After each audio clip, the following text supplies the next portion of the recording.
Hey everyone, and welcome to episode 22 of That Gives Me Anxiety. Oh my gosh, just like a morning radio host.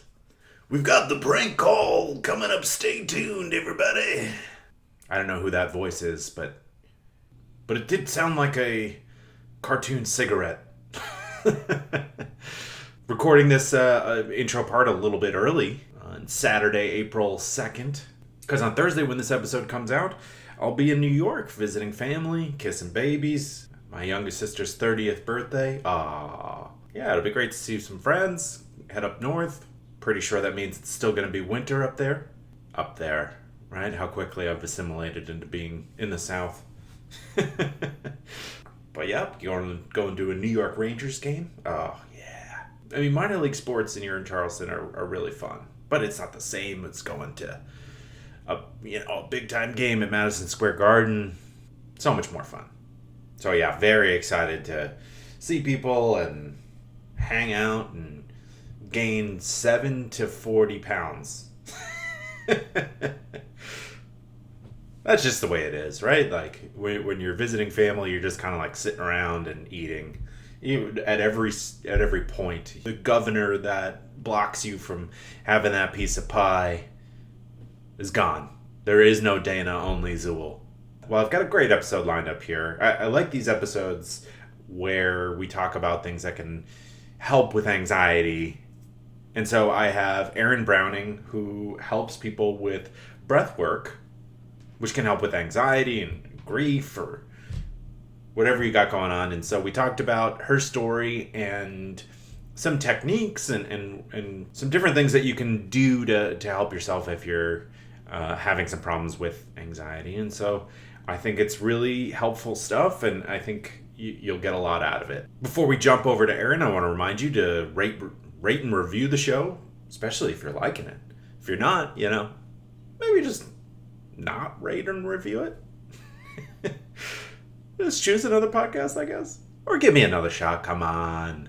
Also, check the show out on Facebook, Instagram, Twitter, and YouTube. If this podcast ever takes off, I feel like I'll make a /or YouTube t-shirt or something like that. And also, there's the Buy Me a Coffee link. That's a way to support the show by buying me a coffee. That would be very much appreciated. I love coffee. Well, as always, thank you so much for listening. Thank you to Erin, and enjoy learning about some breathwork techniques. Joining me now on the podcast is Erin Browning, who's a breathwork counselor. Is that how you say it, Erin? Yeah, facilitator, a breathwork facilitator, yes. And I am an Ayurvedic health counselor. So Ayurvedic. Yeah, that is ancient Indian medicine. It's different than like Western allopathic medicine, and it's just more holistic. So I do breath work. And I also work on daily routine recommendations, herbs, different practices that may be more physical besides just breathing. So it's kind of a two-tiered approach. Very cool. Very cool. Yeah. Thank you for explaining that. And I hope we'll dig a bit deeper into that. But I'm very excited to talk to you. Why don't you start by introducing yourself a little bit to everybody? As Patrick said, I'm Erin Browning, and I work in this realm of breathwork facilitation. So I see one-on-one clients. I also do workshops, keynotes. Most of my clients, when you hear holistic health, breathwork, you think kind of like woo-woo, that more esoteric work. That is not my typical client because my background is in healthcare. Mm-hmm. And so most of my clientele come to me because they might believe a little bit in the more esoteric aspects of things, but they really want tangible tools. They want specifics. They want a bit more of a grounded approach to a very esoteric field. And so I work remotely right now. I'm traveling around and I see clients through Zoom. And again, I also do keynotes and workshops and retreats and that sort of thing. Very cool. Generally speaking, what are people trying to improve in their lives when they come to you? Stress, anxiety. Most of my clients are in big life changes.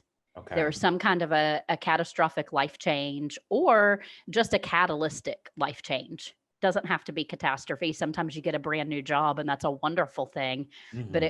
it facilitates a bunch of change that can be difficult for the system to process.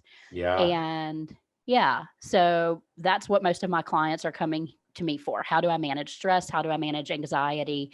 How do I manage these major life shifts without Hmm. the whole foundation of my life crumbling around me? Or how do I rebuild when the foundation does crumble? Right. And I'm sure grief is something that you see from time to time as well, because I can't think of a bigger It is. life alteration. It is. So I can I tell you a little bit about how I got into this work? I would love nothing more. Okay. Thank you. So 7 years ago, I went through a pretty tumultuous divorce. And Mm. during that time frame, breathwork and Ayurveda were some key pillars for rebuilding a life. Shortly after that divorce, I met my partner, Dave, Hmm. and he and I were together for 6 years. And then in December of this past year, 2020, actually, that's 2 years ago now. Yeah. It's now January. Yeah. So in December of 2020, he died Oh no. and he had a sudden, unexpected heart attack. They call it a widowmaker. So that's a Oh, real lovely, term for the I wasn't married to him, but I was his partner and significant yeah. other, the widowmaker. And he died suddenly and unexpectedly. But what I realized was I had laid this foundation of Mhm. practices for breathing, practices for helping my nervous system stay settled, and I Mhm. didn't know I was doing that. I did it during divorce because it made life better. But when it came time to having this real catastrophic event, which was like divorce was nothing in comparison Mhm. to this death, it was a very different loss. I had some underpinnings and it was kind of brilliant. Uh, in hindsight, I feel like my own path like led me there to be able to deal with loss and grief in a little bit of a different way than maybe you would ordinarily deal.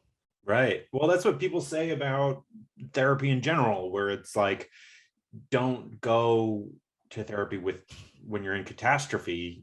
You're Yeah. building the tools prior, so it is that same Yeah. notion, and it's very So smart.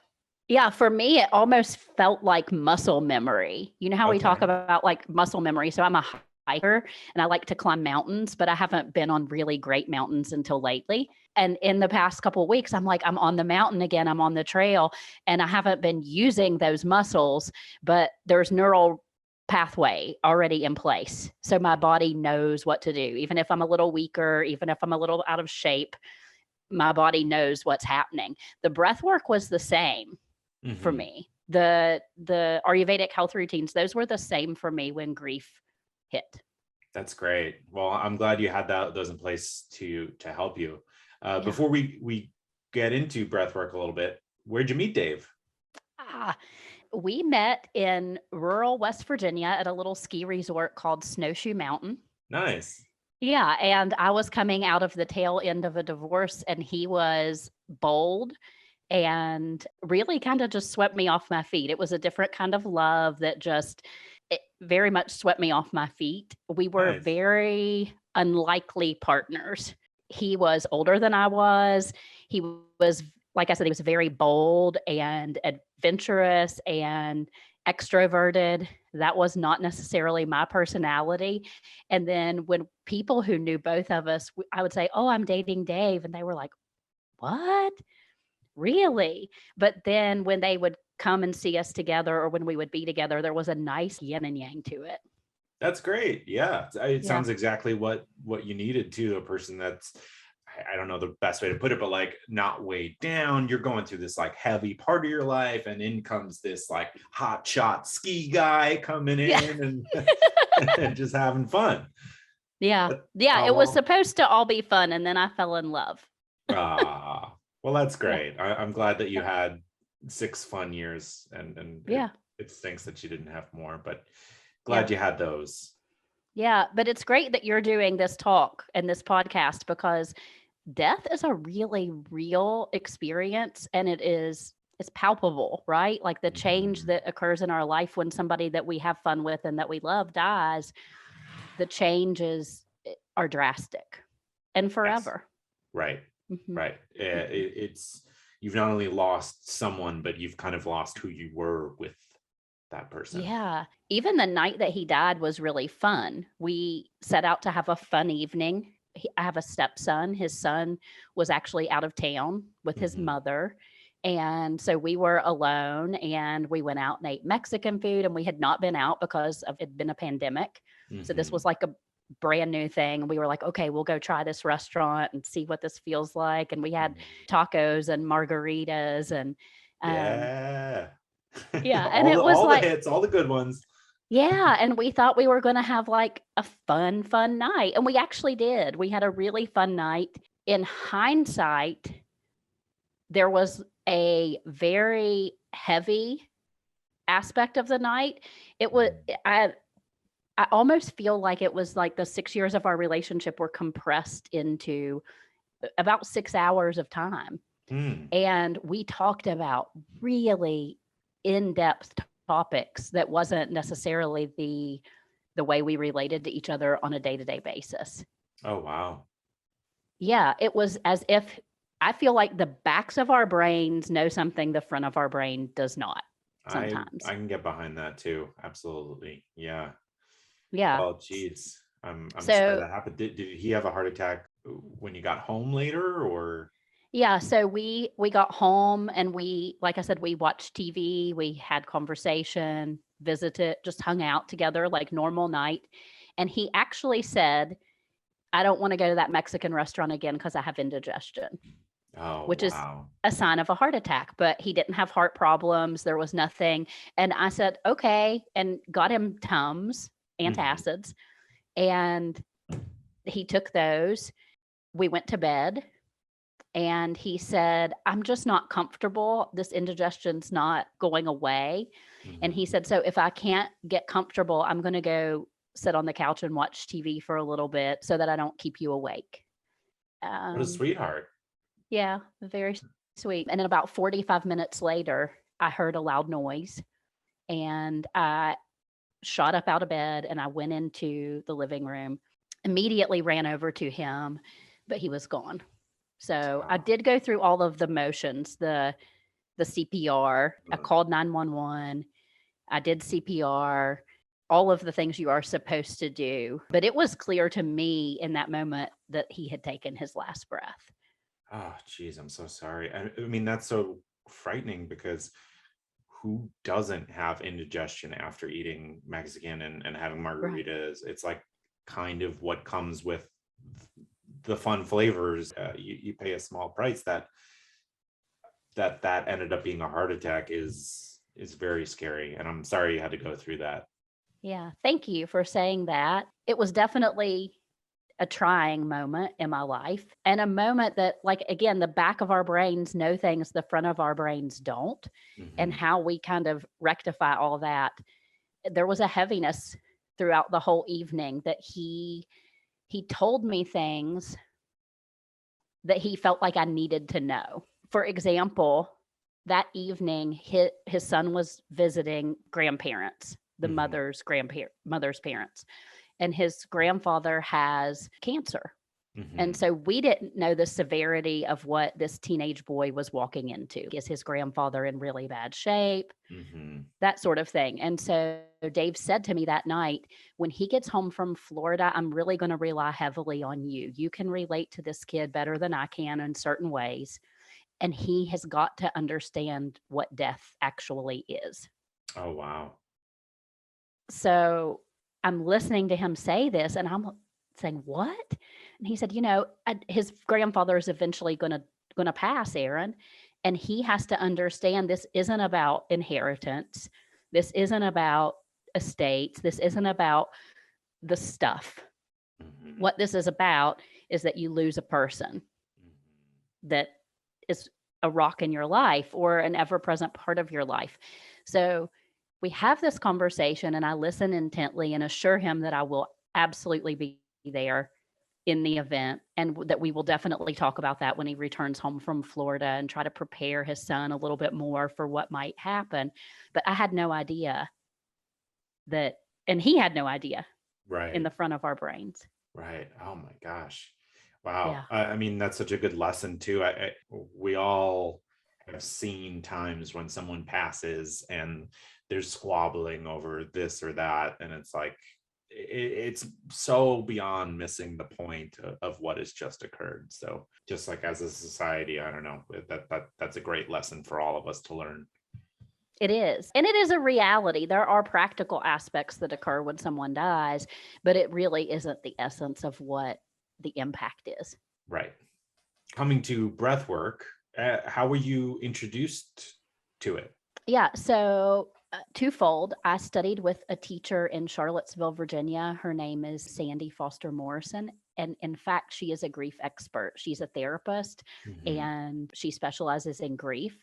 I didn't know that. I just worked with her because she did these fabulous breath work workshops. Groff method is her training. She veers a little bit off of that, but these were beautiful workshops where I would go in and we would spend 2 hours in the floor with blankets and pillows, nice and cozy, incredibly loud music playing. So you're not Really? napping. Yeah. Okay. Yeah. And the music actually activates dopamine Hmm. in the system as well, which kind of changes the neurochemistry.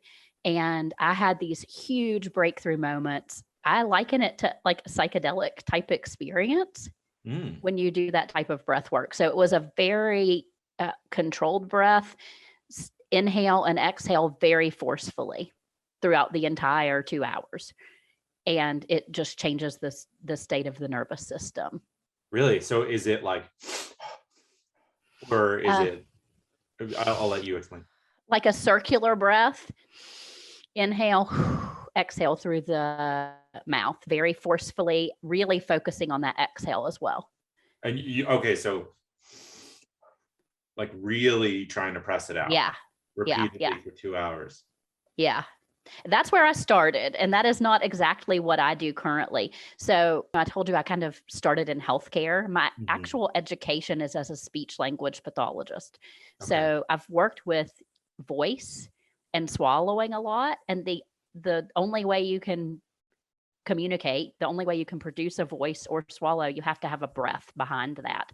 So Mhm. this was fascinating to me. And I found that there was like a missing piece in some of the treatment that I was providing my patients. So I just kind of veered in a different direction. But I've always been super interested in the breath. When I work with clients now, it's very individualized. It's not always that style of breathing, because honestly, that style of forceful breathing can sometimes exacerbate anxiety and a stress response. Okay. Uh, Yeah, we don't want that for someone who's coming to you with no, anxiety. no, no. So I try to work individually with a client. When Dave died, we talked about how breath work wove into my life. In Hmm. the early days of grief, there was no doing a breath work practice for Hmm. several months, really, probably the first 3 months. I would try to do a breath work practice and I couldn't do it. I called it the horse breath.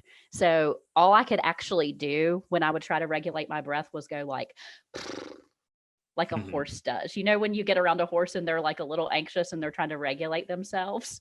I have That was not been around a horse too many times. I'm from Long Island, but thank you for giving me that. Yes. yeah. So if you are with a horse, Mhm. they do that naturally to try to regulate their own systems. Okay. And then I realized I was doing it. I'm like, oh my God, I've gone into horse mode over here. Um, so our bodies and our systems often have an innate wisdom.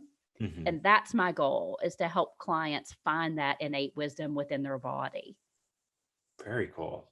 that the breath will do what it needs to do Mm. once the nervous system is in a state of parasympathetic activation. Very interesting. It's very similar to teachings of yoga, where it's like, well, this is what the stretch is designed to do. But if you need to do something slightly different, you're listen to your body, right? Your body knows best. Correct. Yeah. Correct. Correct. Well, and Ayurveda, the health counseling that I do is the sister science to yoga. So it makes Oh, sense that my breathwork approach is a little bit different. It's got Ayurvedic leanings. cool. So let me get this straight. In today's day and age, you're supposed to be drinking a ton of water, doing yoga, making sure you and your whole family is happy, strike a good work-life balance, exercise, read books, watch movies, eat healthy meals, be a big part of your community, and get 8 hours of sleep. It's unrealistic. It's too much. Well, that's why there's Instacart to take a little bit off your plate or help put a little bit on your plate. Ah, I'm so sorry. Using Instacart, you search for all your favorite foods and items that you need from the grocery store, fresh produce, all your favorites, everything you want, and they deliver it to you. They go to the store and do your shopping for you. Just remove it from your to-do list, just with a few clicks. And you'll have your items delivered to your door in as fast as an hour. It's pretty quick. And through the link in the episode description, they're offering free delivery on your first order over $35. But you got to make sure you click the link in the description. That tells Instacart that this show sent you and it helps support the show. And you can also take advantage of the free delivery. So yeah, be nice to yourself. Give Instacart a shot. Before we get to the Ayurvedic, I'd love to run through some examples of breath work for maybe someone who's grieving and then someone who is anxious, just to give a brief introduction of what breath work Yeah. looks like, if that's okay. Yeah. So for grieving, one thing I would always say is to focus on an exhale. I'm not super excited about holding the breath ever. So I like to use more of a circular breath. But in those moments of grief, and anxiety actually does this too, where the breathing gets really shallow and fast. A good strategy is to inhale maybe a count of 4 and then exhale twice that long if you can. So 7 or 8 counts. So inhale for 4, exhale 1, 2, 3, 4, 5, 6, 7, 8. Yeah. Feel certainly out of breath a little bit from that, but maybe that's just the first one. It is just the first one. You have to do it repeatedly. And so what happens when you exhale that way, that little bit longer of an exhale, you're activating the vagus nerve. And the vagus nerve is a cranial nerve that controls lots of different things in the body. It has a ton of innervations. They call it the wanderer. So it controls the breath and the voice specifically, but it wanders down. It's innervated in the gut. It's also innervates down all the way down into the pelvis. So this nerve is super special. It's my favorite cranial nerve. And the exhale activates it. The exhale activates that vagus nerve. And when the vagus nerve is activated, your nervous system can go out of that fight or flight state and more into a restful, peaceful, or even just like normal state. So in grief, I mean, I think about this all the time. Of course, when we are in deep grief or have experienced a loss, we're going to be in what's called sympathetic activation. Sympathetic is fight, flight, freeze, collapse at the tail end of that. I mean, think about it. If your person, the person you're closest to in this world, goes to bed next to you and you wake up 45 minutes later and they're gone, done. You will never see them again. You will never see them smile. You will never hear them laugh. You will never get to have a conversation. Of course, your body says, let's fight against this. Let's run from this. Let's withdraw from this. And that's your nervous system. That's the state of the nervous system. And how do we move beyond that? So there's a piece of it that's going to happen. It's just natural. It's natural for your system to respond that way. And then you can activate that vagus nerve through the breath and move into that parasympathetic state where you just normalize just enough to be able to function from day to day. I think about that in early grief, especially just being able to function in basic day-to-day activities. That's a great thought. Thank you for explaining the science behind it. You know, with grief and anxiety, it feels like your emotions get tied up in your body, right? And by exhaling longer, it's almost like you're similar to maybe you're journaling for grief or anxiety. You're getting it outside of the system and putting it elsewhere. Correct. That feels Correct. similar to me. Yeah. And, one of the things that I really love about the breath work was with grief for me, talking was helpful. So I did therapy and I had a beautiful talk therapist who helped me tremendously. But it was only one layer of this, and I have anxiety too. So talking sometimes just makes you more anxious. Yes. You just talk, you just stay in your head and you loop through those thoughts over and over and over again. And this was is a more body centered approach to where you can kind of move beyond that thinking and talking and shift the state of the body, shift the state of your nervous system in a less conscious way, really. Mm-hmm. Yeah, you bypass some of that conscious thought and move into the subconscious right through breathing. And then someone comes to you with anxiety, how would you approach that? And just to give a sense of what breath work looks like for that. It would honestly be probably about the same thing. Okay. We would probably start in a similar fashion. One of the things I like to do, especially with anxious clients, though, is to help build in some routines into the daily life beyond breathing. So different supportive routines that have to do with maybe what you're putting into your body, caffeine intake versus non-caffeinated intake, just simple daily routines that give the body a bit of predictability. So the body really likes having a rhythm so that it knows what's coming next. I try to work in a twofold method. So they would get the breath work and we would do different strategies. The longer exhale is a very simple, easy starting point. Often with anxious people too, though, I will do just a circular breath and they will lie down and breathe for an hour with me and cue them into different parts of the body to try to stay grounded into while they're breathing. Excellent to mention. There are so many other factors that can feed into anxiety: caffeine, alcohol, making sure you're getting enough sleep and doing all the typical healthy things that people have most likely heard and ignored. Yeah. So it's interesting. My first brush with grief and death was at a big one. First big brush with death and grief is at age 21, and my dad died. And at that point, I had none of this, right? And so what you just talked about, alcohol, and I was in college, and I'd just go out to parties and, find cute boys and distract myself as much as possible from what was actually happening in my life. And so that was the set of coping tools that I had. And I made it work, right? And then the next bit of grief, which wasn't death, but it was a grief, was the divorce. And then I learned a whole new set. I knew I needed to do this differently. From that, thank heavens that I was able to put that into place. And then when this really big tragedy came along, there was a foundation. There was a real foundation.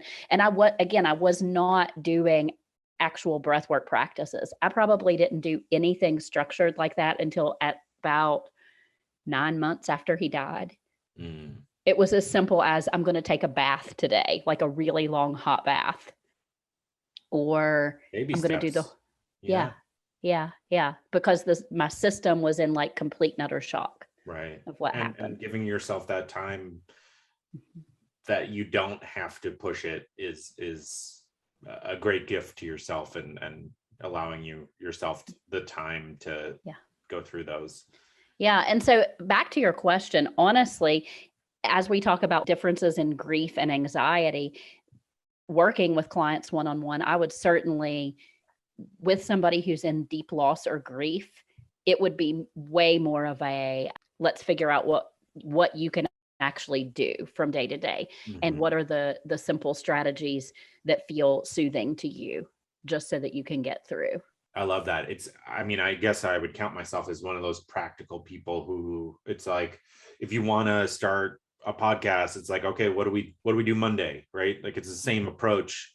I feel this way and I want to change it. All right, I need steps. I need goals to like Yeah. get towards, kind of thing. Yeah. And, that was an interesting thing for me. Most of the breathwork studies and even the Ayurveda studies that I've done were very esoteric. Everything was very much out in the ethers. And I think that you see that a lot in the yoga world and in the holistic world, that things are not very practical, but I'm a practical person. So, Mhm. so I feel like that works well for me and for my clients. Yeah. Yeah, I Mhm. totally understand that. Or it gets woo woo, to quote you there. Yeah. Yeah.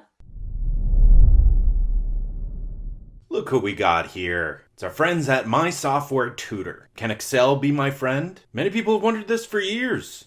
The answer is yes, it can. Excel doesn't have to be like the friend that your mom makes you hang out with in elementary school. It's weird. It's always stuff with boogers, right? What's wrong? What's up? Why is that kid always eating boogers? Their house always had the best snacks, too. And there he is. Boogers. Well, Excel doesn't have to be like that weird kid. Unless you were that weird kid. Were you? Be honest. You know. I'm not actually asking. I can't hear your response, but you know. And it's okay if you were. Just take it easy with the boogers. Just talking about boogers to get ad read. Don't worry. They didn't write that part. That was an improvisation. My Software Tutor offers 3 levels of real-time Zoom-based courses with a live instructor. They deliver practical, functional business skills in a friendly and supportive environment.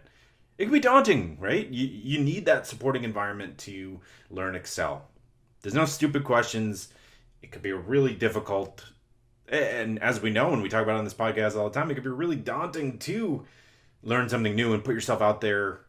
So think of this as like a kindergarten for learning something new and helping your job prospects. Or be better at the job you already have. Get that raise, get that whatever, take pictures of it for Instagram. Yeah, that'll be cool. Keeping it as vague as possible so that you can input your own. Just making a mad lib of your own desires. These courses will increase your marketability, whether you're an employee, job seeker, consultant, or contractor. Register at mysoftwaretutor.com and use the promo code POD20 to save 20% off all registrations. Thank you so much to My Software Tutor. Yeah, guys, take advantage of that 20% off and confidently list Excel on your resume. All right, you've got an event coming up. You know you got to send a card. So you get the card. It's looking good. You chose a good one. You grab a pen. You grab a beverage of some kind, alcoholic, ginger ale. I've been big on the ginger ale lately. Even the diet. Am I just old? Maybe I'm just old. But you get all that. You sit down, and then your mind is blank. You don't know what to say. It can be daunting. There's a lot of pressure. You gotta fit it in a certain area and gotta look nice. Go easy on yourself. There's someone here to help you. Introducing the Cardist Studio. With so many birthdays and occasions, there's no time to shop for cards, write the cards, and buy the stamps. It's too many steps.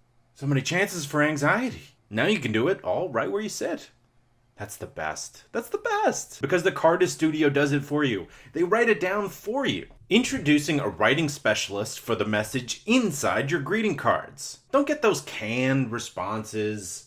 Have someone write something truly heartfelt. By the way, this is my friend Mary Alice who runs this company. She's very good. She sent me one of these. Whew. I know I said that in a joking tone, but I mean it. It was very thoughtful. She sent me one after my grandfather passed away. It means a lot. I still have the card. I mean, that shows you all you need to know. All right, here's how it works. All you do is pick the card and tell why you're sending it. No more errands. No more anxiety. For a message from your heart, but not your hands. It's okay. You still mean it. Sit back and just enjoy your relationships. Wouldn't that be nice? TheCardistStudio.com. Thoughtful, just got easy. And you can use the promo code AnxietyPod for 10% off all orders. All right, friends, get out there and send those greeting cards from the Cardist Studio. So when it comes to breath work, is that something that you instruct your clients to when they're feeling a certain way, or is it okay, you wake up, brush your teeth, and then we do breath work before we go off on our day? Is it built into the day, or is it just like a tool that you have? Both. Both. I think you have to do it in the day. I think short bursts throughout the day are better because then you start to build neural pathways and it becomes more automatic.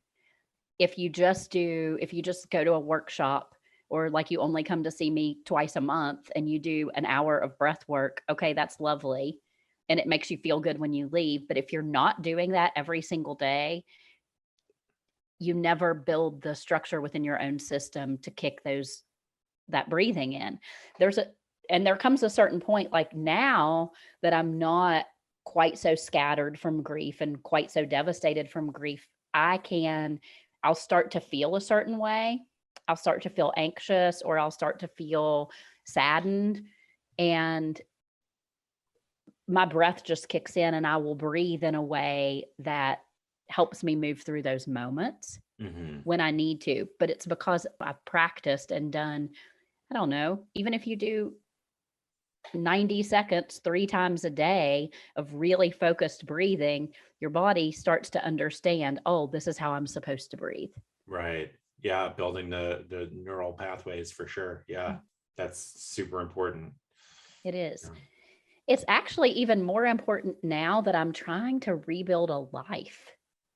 That is one of the things that's been fascinating to me, is that even as this grief still exists, because it doesn't really go away, the grief changes, but it is something that you'll carry with you forever when you experience a deep loss like that of a partner. And as you try to move into some sort of a rebuild of, well, now what do I do? Because everything that we get established it's done. The breath work seems to be even more helpful, because the process of figuring out what's next, what's the next right step, can lead to a ton of anxiety. Right, because it's future looking. It's like, what does my future look like? Am I going to find love again? If that's something you're interested in, where am I going to live? Right, like it just, what's my life going to look like? Yeah, I can, all those things. Right. All of the things. What's that? All of those things. That is All of those exactly things. it. Right. Yeah. Yeah. And those are like the biggest things. So No, they're huge. And it's so funny, like as we sit here and talk and I'm traveling, I'm on walkabout, I'm writing, moved to the Southwest, but not really moved. I'm just here for a while. And my only next step is that I know I'm going to be in Huatuco, Mexico, writing and working at a retreat. That's the only thing I know next. It requires a lot of breathing, which brings you right into present moment. Which is where we want to be. Yeah. Let's dive into the woo woo, as you say. I love that phrase. I've only heard it one other time. How did you come to start learning about that? About the woo woo? Yeah. Yeah. I think it has always been within me, even like as a little girl. I was always just a little different and interested in things. And I grew up in I grew up in West Virginia, right? So that's rural Appalachia, Christian family. And it always, I begged my dad to take me to church. When I was a kid, we weren't even going to church. And I was like, we have to go there. This is the thing to do. And so we started doing that. And that's not where I find my peace. And that's not where I reside now. Although I think that's wonderful if that's what works for whatever works for you. Yeah, whatever works is right. But there was always something in me that was like, there's got to be something bigger. There's got to be something bigger out there. And in my Ayurvedic studies, I have dipped into Tantra as well, which is like a facet of yoga. And it really is just this looking at there's always something bigger. And in my opinion and in my practice, that generally lies within us, that omnipresent knowing. Dave's death was a clear confirmation of that for me. Looking at the events of that night, some of the conversations that we had in the moments, days, weeks following his death, it was as if I was encapsulated and I didn't want to leave that bubble. So that seems really weird, right? That you would want to get out of there. But it was like he was still present, which makes no good sense. I had a teacher tell me soon thereafter that at the moments before death and the moments after death, I mean, the moments before birth and the moments after death, that the veils are thinned. So, like on either side of the life, the veils between either world are thinner, and you can feel things differently and be with things differently. So, that has been a big game changer, I think, for me too, to just really have that clear sense that there is something bigger at play. I don't claim to know even really what that is. Mm-hmm. That's But it's interesting. there. Yeah. So you've always kind of been interested and in touch with outside, I'll use the word the norm sort of ideas and thoughts and presence. Yeah, for sure. Yeah, For sure. I love that. It also seems to tap into what a lot of people seem to say when, after like a psilocybin venture, which I'm personally very interested in. I just read, let me get this book. Okay. How to Change Your Mind by Michael Pollan. Yes. Yeah. So you've read that too? I have. No, it's wonderful. Yeah. Oh my gosh. Yeah. It really, I'd recommend it to anyone listening. Just talks about not only LSD and psilocybin and the trials from the 50s and 60s, but also a deep explanation of how the brain works and how there are multiple explanations for what people experience when they're having a trip, so to speak. It could be a loss of your ego, or even bigger, to this sort of collective unconscious, and you can interpret that however you want, but nonetheless it's very interesting stuff that I recommend. So it seems like similar what you're saying here. It is. It's a very similar experience. That's an excellent book recommendation. Really, really good book recommendation for sure. And, it's funny that I term it the woo. And maybe part of that has been that largely my practice and my work and my life has been in an area where it is predominantly Christian people. Mm-hmm. And so I've had to kind of differentiate, okay, well, this isn't exactly your standard, we're going to talk about God thing. Mm-hmm. But we're definitely going to talk about something bigger. You're never going to come and see me and we're not going to go like, oh, how is my ego shifting? Or how am I connected with everything and everyone? And what is my reality like today versus tomorrow versus yesterday? Mm-hmm. That's important stuff to monitor, especially a common theme that I like to mention on the Death Podcast is that part of our bodies were made in stars that exploded into supernova, and now we've formed and we're having conversations, right? We are ourselves part of the universe and the universe itself because of that. Yeah, there's no getting around that. There's no getting around it. And in those moments after death, when the veil is thinned, I think if you're open to it, you can so clearly see it. So even in that deep, horrible sadness that takes you to your knees, if you can be open to that greater something, you'll still find these like little bubbles of, and I always just call it love, right? Like that's the greatest thing there is this love. And it's not romantic love. I mean, it could be, but it's this love that exists beyond where we are and what this time and space is and who we are as humans and in this conversation. Yeah, that's very interesting. So how does this stuff, how is it put into practice? How do you use it? For me personally, or for people in general? Either or, whichever one you'd like to share. Yeah, so I think that putting this into practice means really exploring through journaling.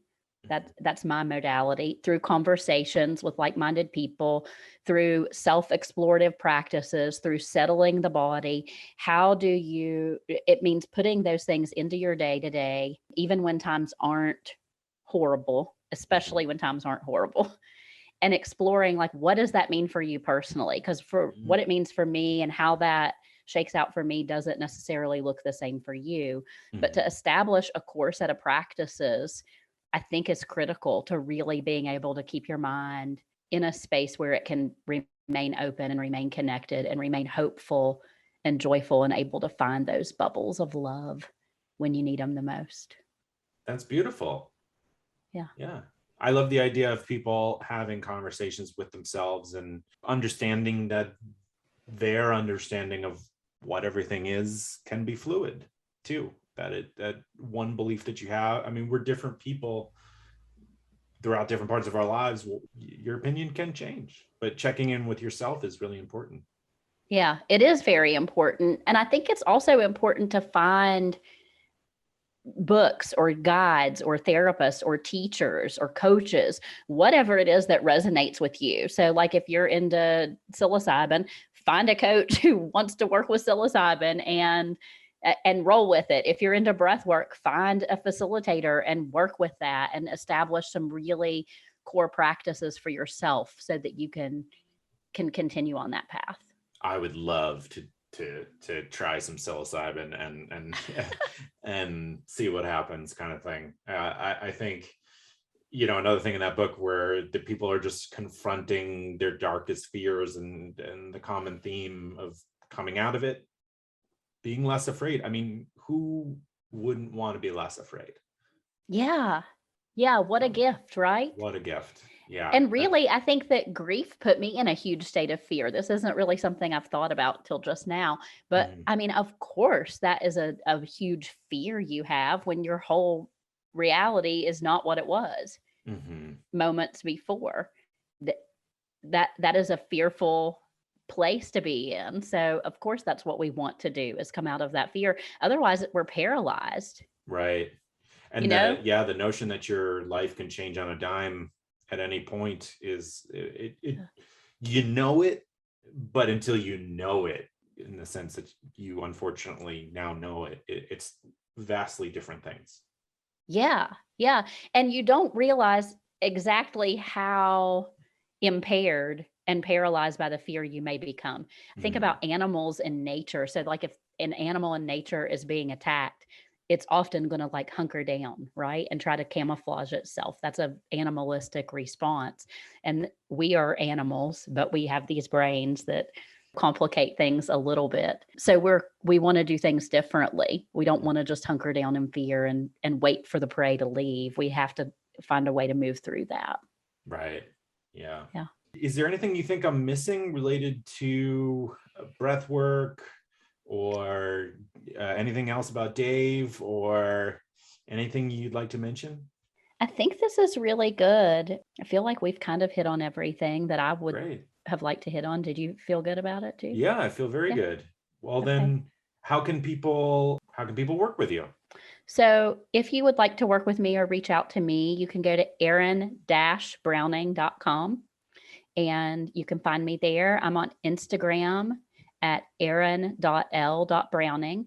And if you are interested in an Ayurvedic mini course that is really simplified, it's all about tangible tools for managing stress, there will be a coupon code. If you use the coupon code Patrick, because Patrick is the wonderful host. Patrick.